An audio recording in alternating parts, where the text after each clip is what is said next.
We acknowledge that our perspectives alone cannot capture the unique experiences of those with intersecting identities. Our goal is to share useful tips, start important conversations, and learn together by sharing what we know.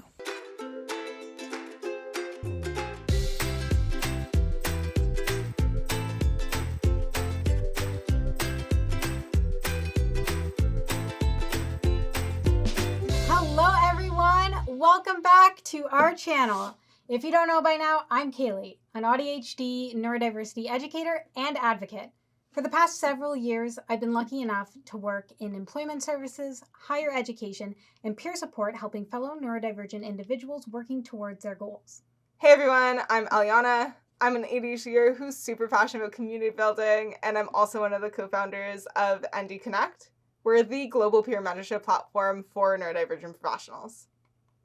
I also have more than 7 years of experience supporting neurodivergent people in the world of work and helping companies become more neuro-inclusive. Today, we're diving into how to connect with your passions and build a strengths-based career. Together, we're going to uncover what you gravitate towards, leaning on social supports to reinforce your strengths, and aligning your values with your strengths. First, let's talk about what you gravitate towards. Think about the activities you naturally enjoy and the tasks you look forward to. What do you find yourself doing when you have free time?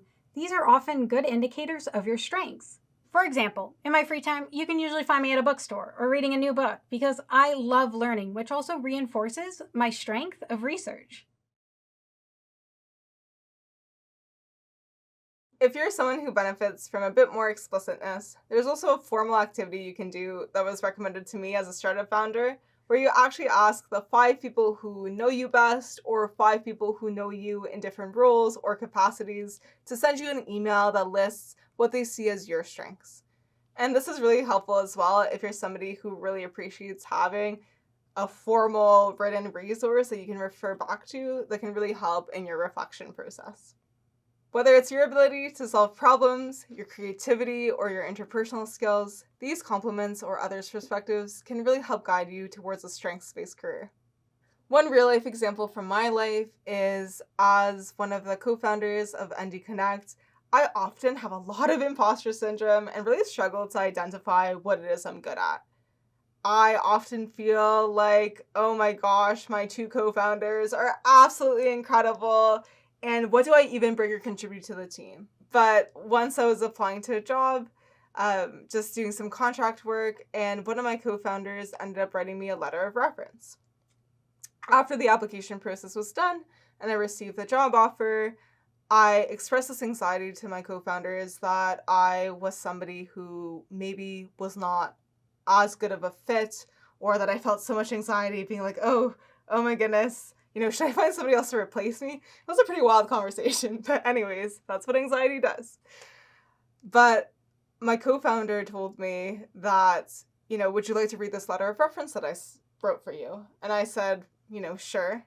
And in that, it really illuminated how he feels about me, and it made such a big difference in my perception of my own contributions and my role on our team.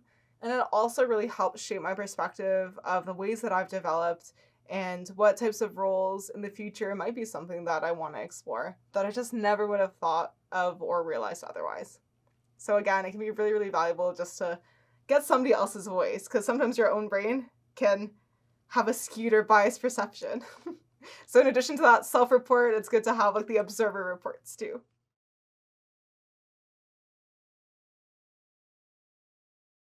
Values activities help you identify what's truly important to you in a career, such as creativity, stability, or helping others. The concept of an ikigai is about finding the intersection between what you love, what you're good at, what the world needs, and what you can be paid for. It actually comes from Japanese culture, meaning a reason for living or purpose. Having an ikigai has helped me in a couple of ways. It shows me that I can combine doing what I love and making a living.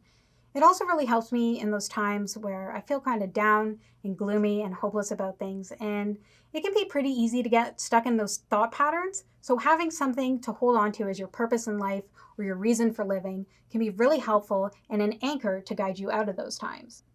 For example, TikTok has been an awesome place for me to learn more about neurodiversity and to see what projects other neurodivergent people are working on to support neurodivergent individuals.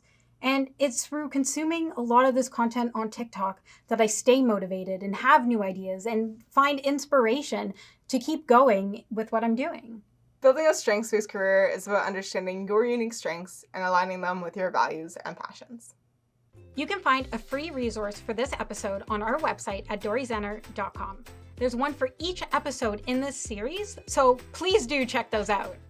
If you found this episode helpful, please tap that like button and subscribe for more neuroaffirming content on autism and healthy living. And truly, genuinely reach out to us on our socials. We love to hear from you. You'll also be able to connect with other actually autistic folks there.